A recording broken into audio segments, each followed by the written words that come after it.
Ano. Eu sou a professora Maiara e a nossa aula de hoje será sobre o capítulo 3 do livro de vocês, A Era Vargas. Antes de iniciar a nossa aula, vamos reforçar aí as medidas de prevenção e combate ao Covid-19, certo? Vamos usar máscara, sair de casa somente se for extremamente necessário, usar máscara, levar o álcool em gel para estar sempre limpando as mãos, procurar ficar em locais abertos, ventilados, né? Procurar manter o distanciamento, não entrar em locais fechados com aglomeração, né? Cuidar da nossa saúde, da saúde de quem a gente ama, né? Enquanto não chega a vacina aí para todo mundo. Bom, pessoal, a Era Vargas consiste no primeiro governo, né, do presidente Getúlio Vargas, né? Ele teve dois governos, né? Um foi a Era Vargas e o outro foi posterior, né? Esse a gente vai ver só depois. Hoje a gente vai se concentrar na Era Vargas. A Era Vargas eu dividi aqui em alguns tópicos mais importantes do período para a gente estudar, certo? São eles o tenentismo, a Revolução de 1930, o primeiro governo Vargas, a Constituição de 34, o governo constitucional e o Estado Novo, certo? O período da Era Vargas teve uma duração de 15 anos, né? Ele se iniciou no ano de 1930 e permaneceu até 1945 no poder. Então, são 15 anos de governo dividido nessas três fases principais aqui que eu coloquei, certo? O primeiro governo, chamado também de governo provisório, o governo constitucional e o Estado Novo. Bom, pessoal, antes de entender como a Era Vargas começou, nós temos que entender o contexto por trás, né, da Era Vargas. A Era Vargas se iniciou ali em 1930, porém o contexto que levou a ascensão de Vargas ao poder começou bem antes, né? Um dos principais contextos da Era Vargas foi o movimento tenentista, certo, pessoal? O tenentismo foi um movimento político e militar realizado por jovens oficiais brasileiros durante o período da Primeira República, certo? Ele ficou conhecido como tenentismo porque grande parte dos seus membros eram tenentes. Isso não quer dizer que fossem os únicos, né? Existiam também militares de outras patentes que eram envolvidos nesse movimento. Esse corpo de oficiais era composto em geral por tenentes e capitães que estavam insatisfeitos com o sistema político brasileiro, sobretudo as práticas do jogo político imposto pelas oligarquias, né? O velho sistema político da República, da Primeira República, né? Que vocês estudaram nas aulas anteriores, a questão do coronelismo, do voto de cabresto, das políticas de alianças entre políticos locais, né? E os coronéis, a chamada política dos governadores. É, esse movimento nasceu em oposição a esse cenário político vigente na época, né? Bom, o estopim do movimento tenentista do Brasil se deu no dia desse movimento aqui que eu coloquei nessa imagem para vocês, o movimento dos 18 do Forte. Esse movimento ocorreu no dia 5 de julho de 1922, né? Começou com cartas publicadas em um jornal da época, em que essas cartas eram atribuídas ao então candidato à presidência, né, que era o Arthur Bernardes. Essas cartas eram falando mal de militares, né, dizendo que eles eram venais, né, chamavam o presidente do clube militar, que era o Marechal Hermes da Fonseca, de sargentão sem compostura. Né? Isso gerou uma insatisfação muito grande dentro do exército, apesar do que, no fim das contas, essas cartas eram falsas. Né? Porém, né, apesar de serem falsas, essas cartas provocaram a indignação dos militares, né, e também da opinião pública. Os militares eles exigiam que o Arthur Bernardes retirasse a candidatura, o que ele não fez, né? Ele não retirou a candidatura e, além disso, ele foi eleito, né? E depois de eleito, ele mandou prender o Marechal Hermes da Fonseca, né? E aí foi que o negócio explodiu de vez, a insatisfação explodiu de vez. Os militares do movimento tenentista eles pegaram em armas, né? E foram à luta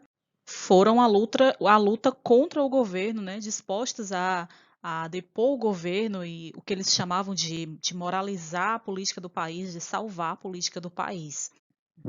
É óbvio que o governo reagiu, interveio, né, e obrigou esses revoltosos a se renderem. Centenas deles se renderam. 17 militares e um civil, no entanto, não se renderam, né, que são os chamados 18 do Forte de Copacabana. Né? Eles saíram pela Avenida Atlântica, dispostos a tudo, né? E no meio da troca de tiro com as forças do governo, só 2 tenentes escaparam com vida, o Siqueira Campos e o Eduardo Gomes. O resto todos morreram fuzilados pelas tropas do governo.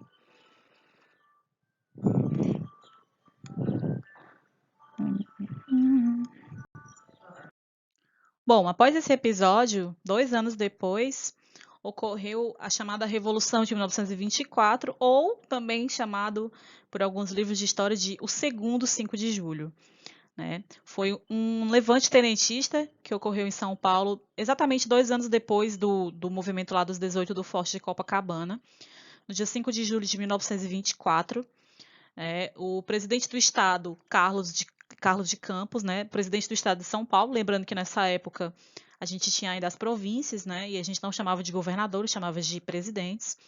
Ele resistiu aos revolucionários, né, apoiado em algumas unidades da força pública até a chegada de tropas federais. Aumentando a pressão governista, os revolucionários decidiram retirar-se da cidade, após 22 dias de ocupação.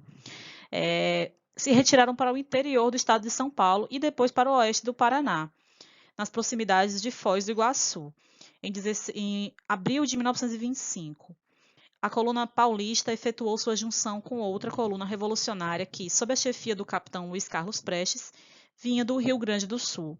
Nascia aí a famosa coluna Prestes.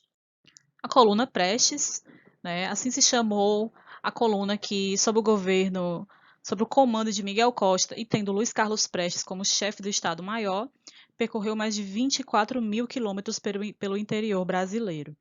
A Marcha da Coluna Prestes representou o momento máximo do movimento tenentista, com seu objetivo de conscientizar a população do país e incitá-la contra as estruturas políticas vigentes. A Coluna Prestes foi um dos principais levantes populares ocorridos no mundo. Eles buscavam conscientizar as pessoas que viviam no interior. Lembrando que nessa época o Brasil ainda era muito provinciano, não existia ainda um sentimento muito grande de pátria, de uma identificação nacional. Né? As pessoas eram muito mais identificadas com as suas províncias. Né? O Brasil ainda não tinha uma unidade nacional. Então, muitas pessoas no interior do Brasil, elas nem sequer tinham consciência daquilo que acontecia, né, no governo federal, na capital, que na época era o Rio de Janeiro. Então, a Coluna Prestes ela buscava fazer essa conscientização. Militarmente, a Coluna Prestes até que teve um certo sucesso, né? Muitos militares aderiam à causa, apesar de que eles lutavam, faltava munição, armas e recursos, mas ainda assim eles resistiam com toda a braveza. Ao todo, a Coluna Prestes travou 53 combates sem ter sido derrotada em nenhum deles. Porém, politicamente, ela meio que fracassou. Né? As pessoas permaneceram ali desinteressadas da situação da política nacional e também tinha resistência muito grande dos coronéis, né, que com a sua força política, né, a sua influência, eles deram um importante apoio às unidades do exército que lutavam contra a coluna. Ou, muitas vezes, eles até contratavam grupos armados, né, principalmente grupos de cangaceiros, para combaterem a coluna quando elas passavam pelas suas regiões. Bom, e o início do que viria a ser a Era Vargas começa com a Revolução de 30.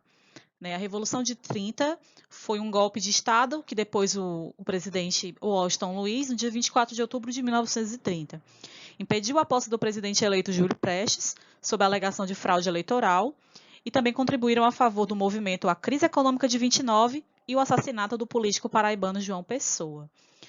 O contexto é a República Velha, né? A Primeira República, a República, né, que tinha aquele lema da República do Café com Leite, que era a alternância de poder entre os políticos paulistas e os políticos mineiros. Né? Em 1929, o então presidente Washington Luiz, que era um paulista, nomeou, né, o presidente de São Paulo, Júlio Prestes, como seu sucessor, né? Que ele seria o candidato apoiado. No entanto, Júlio Prestes ele não era mineiro, ele também era paulista, logo ele estava rompendo com a política do café com leite. E com isso, alguns estados acabaram saindo dessa aliança, principalmente, né, Minas, que foi o principal, né, digamos assim, traído pela indicação do Washington Luiz, o Rio Grande do Sul e a Paraíba. Né? Esses estados eles se uniram a alguns outros políticos já da oposição e criaram a chamada Aliança Liberal. Né?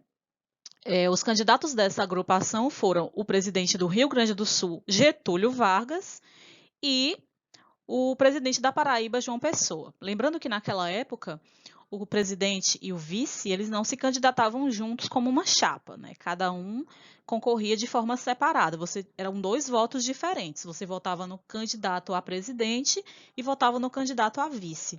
No caso, o vice-presidente, que era oposição, poderia ser eleito, né, junto com um presidente que não era apoiado por ele. Isso acontecia. Nas eleições realizadas em março de 1930, o Júlio Prestes foi eleito, com grande maioria dos votos. Né? O que não era surpreendente, porque a gente tinha ali as eleições fraudadas, o voto de cabresto, aquela aliança da política dos governadores, enfim. Então, diante dos resultados, a Aliança Liberal alegou fraude e rejeitou a validade das eleições. Outra coisa que ajudou a incitar, né, esse movimento da Revolução de 30 foi a morte do então candidato à vice-presidência, o João Pessoa. Sim, o João Pessoa que dá nome hoje à capital da Paraíba. Né? Em julho de 1930, ele foi assassinado pelo advogado João Dantas em Recife. Acredita-se, né, hoje que o crime tenha ocorrido por razões pessoais. Né? Foi uma disputa interna lá na região da Paraíba. Porém, na época, a morte do candidato transformou-se numa questão nacional. E o próprio Vargas, que não era bobo nem nada, né, utilizava isso para causar uma comoção nacional no povo e ter um certo apoio popular para realizar o golpe. Né? A indignação toma conta do país, mesmo sem apoio, o presidente Washington Luiz não pretendia renunciar ao poder. Então, no dia 3 de outubro de 1930, né, os militares liderados por Getúlio Vargas no sul e Juarez Távora no norte vão para o Rio de Janeiro e, ao chegarem na capital, forma-se a junta governativa pelos 3 ministros militares, Tasso Fragoso, Mena Barreto e Isaías de Noronha. Diante dos militares, Washington Luiz declara que só iria sair do cargo preso ou morto. Né? Então, a junta governativa atendeu ao pedido dele, né? E ele foi preso. Foi levado, né, para o forte de Copacabana, onde ele ficou lá até novembro, e depois ele foi se exilar na Europa. Né? Com isso, o Getúlio Vargas tornou-se chefe do primeiro governo provisório com amplos poderes. Né? Revogou a Constituição de 1981, né, 1891, e governando por decretos. Né? Ele mandou substituir todos os governadores e nomeou no lugar desses governadores políticos da confiança dele. Né? Aqui eu coloquei 2 imagens da época, né? Uma imagem de jornal, onde tem a manchete: foi assassinado o presidente João Pessoa, da Paraíba, e aqui uma foto do funeral do João Pessoa, né, que teve uma mobilização popular muito grande. Bom, Vargas então assume, né, o governo após a deposição do Washington Luiz. No seu discurso de posse, ele disse que seu governo era provisório, né? Por isso que a gente chama de governo provisório, mas foi um provisório que durou 4 anos, né? Então não era tão provisório assim. Né? Assim que assumiu o poder, ele procurou fortalecer o Estado brasileiro e a si próprio, inicialmente visando enfraquecer as oligarquias estaduais. Ele afastou os governadores e, em seu lugar, nomeou interventores de sua confiança. Ele anulou a Constituição vigente, como eu já tinha falado anteriormente, fechou o Congresso e extinguiu os partidos políticos. Ele governava por meio de decretos-leis. Ele sentiu essa necessidade de fortalecer o seu governo, justamente por temer que o seu governo não se sustentasse, né? Que a aristocracia, que o governo oligárquico anterior acabasse retornando ao poder. Né? Outras medidas tomadas por ele nesse período foi a criação de alguns ministérios, como o Ministério da Educação, da Saúde, do Trabalho, Indústria e Comércio, O novo governo começava a investir na industrialização e no cuidado do operariado que começava a se formar quando as primeiras indústrias de base foram instaladas. O Vargas começava a atrelar sua imagem ao trabalhismo, né, e concedeu direitos aos trabalhadores urbanos da indústria, como descanso remunerado, férias e outros benefícios. Né. Isso foi o que fez com que a popularidade do Vargas crescesse demais, com que ele ficasse conhecido como o pai dos pobres, como ele é conhecido até hoje. Mesmo vocês que fazem o 9º ano e estão assistindo agora essa aula, serem tão jovens, né, e não terem vivenciado esse período não terem nem chegado perto de vivenciar esse período, eu tenho certeza que em algum momento vocês já ouviram falar de Getúlio Vargas. Né? Então, ele foi um presidente que ficou marcado muito fortemente na história política brasileira, né, por causa dessa questão, principalmente dos direitos trabalhistas concedidos por ele durante seu governo. Bom, no meio do seu governo, ocorreu um movimento em São Paulo, né, uma espécie de guerra civil, né, a chamada Revolução Constitucionalista de 1932. Essa revolução ocorreu principalmente porque, já em 1932, passados 2 anos de governo, o Vargas ainda não havia cumprido a sua promessa de passar o poder, de convocar uma Assembleia Constituinte, fazer uma Constituição democrática para o Brasil, convocar eleições, né? Como ele havia falado no seu discurso de posse, que o seu governo era provisório, né? Mas esse provisório já estava durando tempo demais. Desde o começo do seu governo, São Paulo já era uma oposição, né? Porque afinal o presidente deposto pelo Vargas era o Washington Luiz, que era um paulista, né? Então, desde o começo, o governo paulista era uma oposição ao Vargas.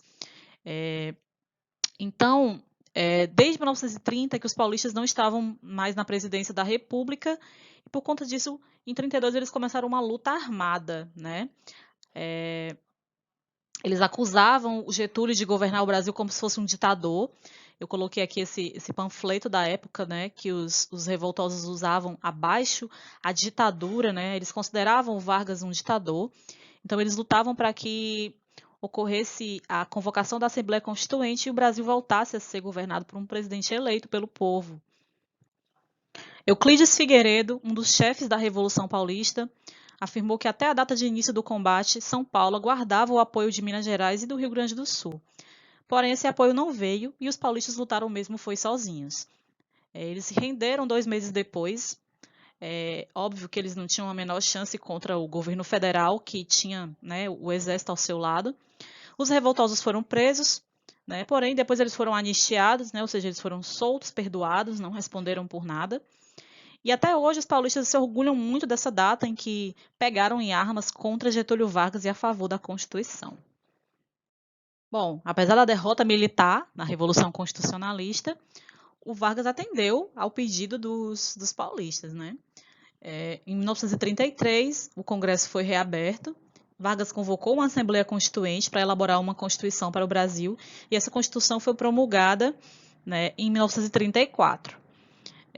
Trazia itens importantes como voto secreto, né? Até então existia aquele voto de cabresto, né? Onde o voto era controlado pelos capangas dos coronéis, as pessoas não tinham o direito de votar de forma secreta. A criação da justiça eleitoral, o voto feminino, os direitos trabalhistas concedidos por Vargas para os trabalhadores urbanos das indústrias, né? Esses direitos foram ali registrados na Constituição. Na solenidade de promulgação da Constituição, Vargas foi eleito pelo Congresso Nacional para a presidência da República, ou seja, ele foi eleito de forma indireta, né? Foi eleito pelo Congresso, encerrando, então, assim, o governo provisório e iniciando-se a fase constitucional da era Vargas, a segunda fase do governo Vargas. Ah, professora, mas e esse direito ao voto secreto, a criação da justiça eleitoral e ainda assim as eleições foram indiretas? A Constituição previa que apenas a primeira eleição seria indireta e as seguintes iriam ser voto direto, voto pelo povo, né? E, bom, a segunda fase do governo Vargas foi o chamado governo constitucional, ou também pode ser chamado de governo constitucionalista, dá no mesmo. Bom, o ano de 1929 ocorreu a famosa crise de 29, nós vamos estudar isso em outra oportunidade, mas foi uma crise iniciada nos Estados Unidos, né, que derrubou a Bolsa de Valores de Nova York e prejudicou as economias de vários lugares do mundo, da Europa, principalmente também do Brasil. Principalmente a questão da economia cafeeira. O Brasil ainda era um grande exportador de café e os mercados consumidores estavam em crise, e essa crise refletiu aqui, né? Nesse período se politizou muito o discurso, né? A política ficou cada vez mais em evidência e surgiram alguns grupos políticos principais que se opunham, né? Os integralistas, liderados pelo escritor Plínio Salgado, eles seguiam os princípios do fascismo de Benito Mussolini. Lembrando que nós estamos falando aqui de década de 30 e era nessa época onde o fascismo estava em ascensão na Itália e o nazismo estava em ascensão na Alemanha. Em 32, os integralistas fundaram a AIB, Ação Integralista Brasileira, uma organização política que tinha por lema Deus, Pátria e Família, e que defendia um governo autoritário dirigido por um chefe e um partido único, predomínio dos interesses da nação sobre os dos indivíduos e a censura aos meios de comunicação. Foi o mais próximo que nós tivemos do fascismo aqui no Brasil. Esse lema aí, Deus, Pátria e Família, essa insistência em tentar censurar os meios de comunicação, né, em tentar censurar as instituições democráticas. Se a gente parar para pensar um pouquinho, a gente consegue relacionar isso aí com alguma coisa que talvez vocês achem familiar, né? Eu vou deixar aí no ar para vocês pensarem. E em oposição aos integralistas, foi fundada no Brasil em 1935 a ANL, Aliança Nacional Libertadora, uma frente popular liderada pelos comunistas e chefiadas pelo ex-capitão Luiz Carlos Prestes, aquele mesmo da coluna Prestes, né?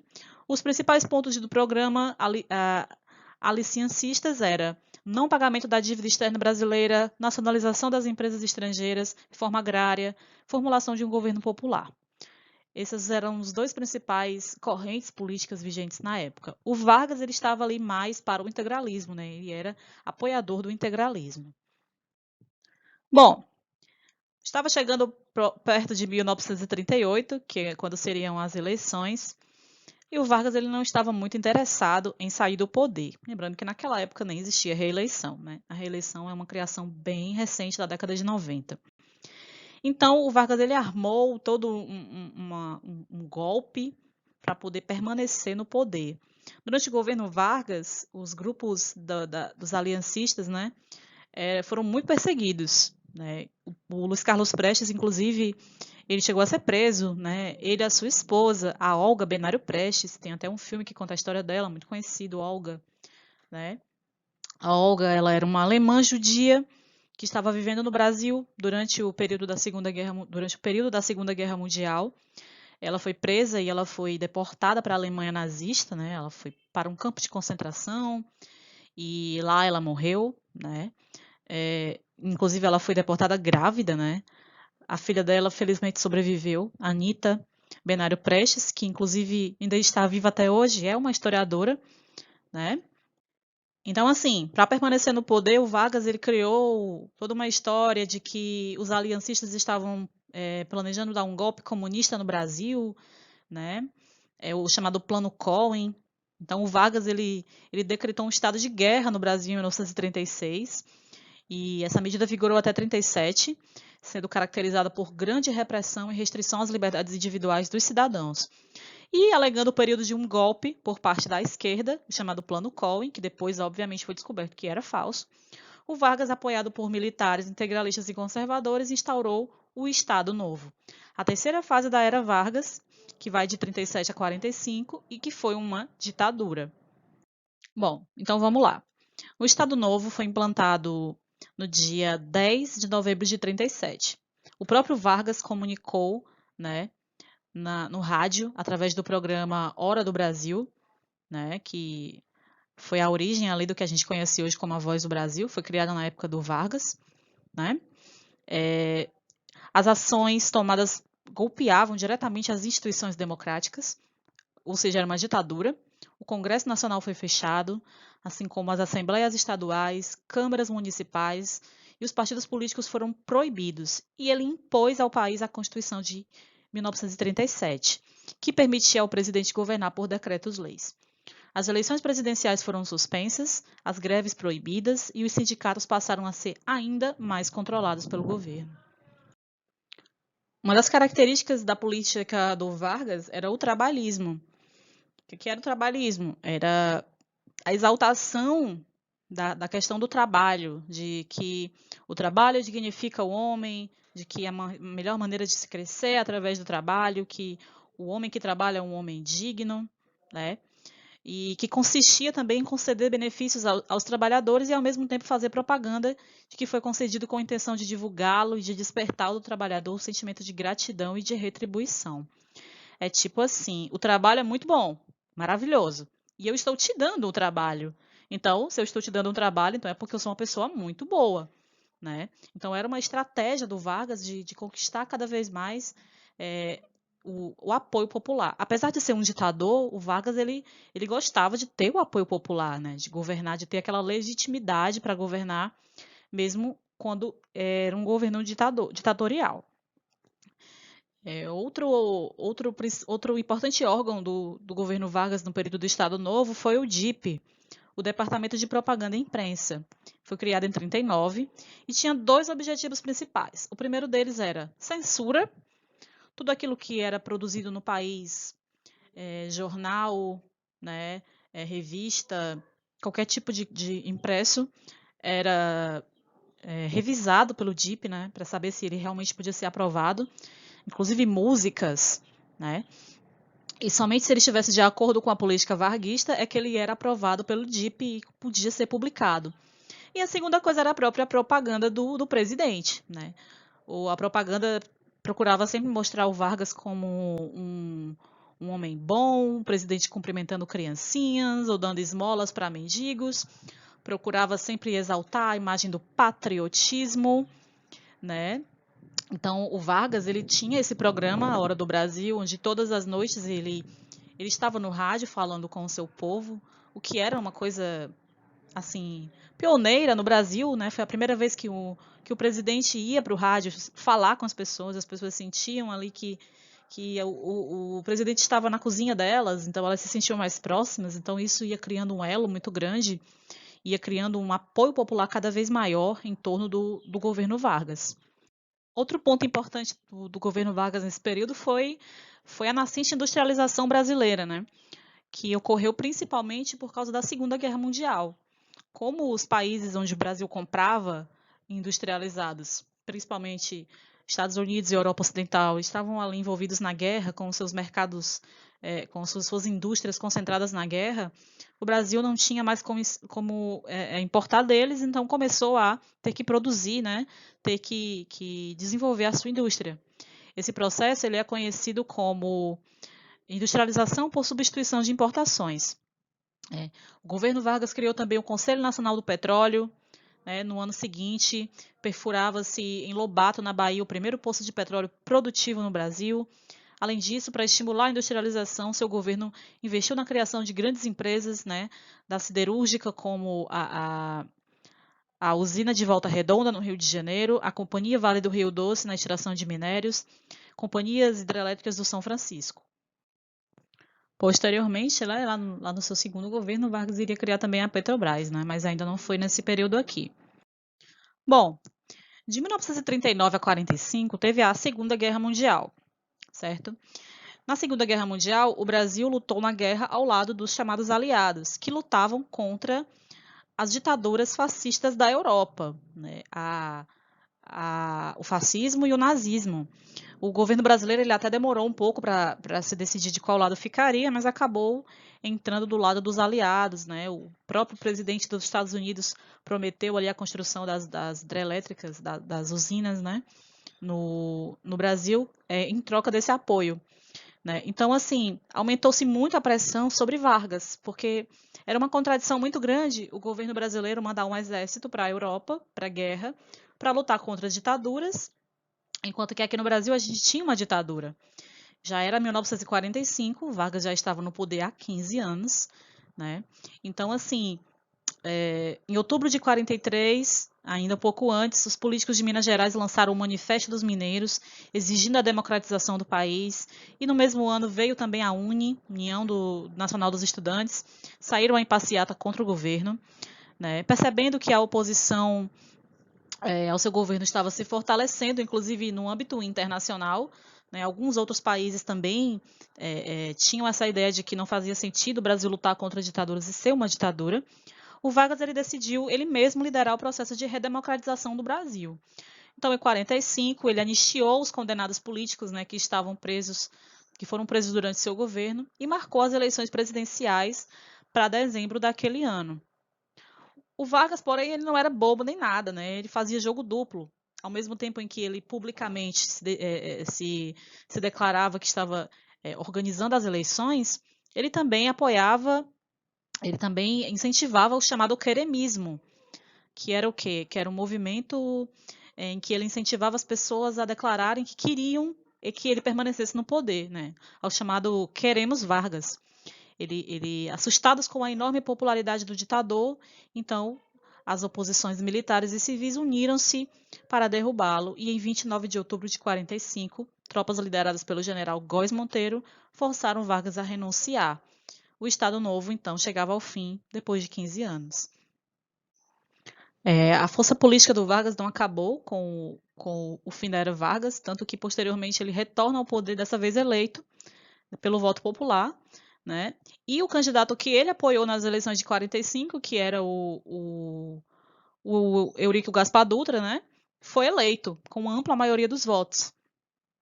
Então, é isso, gente. Eu espero que vocês tenham conseguido compreender o que eu tentei passar para vocês.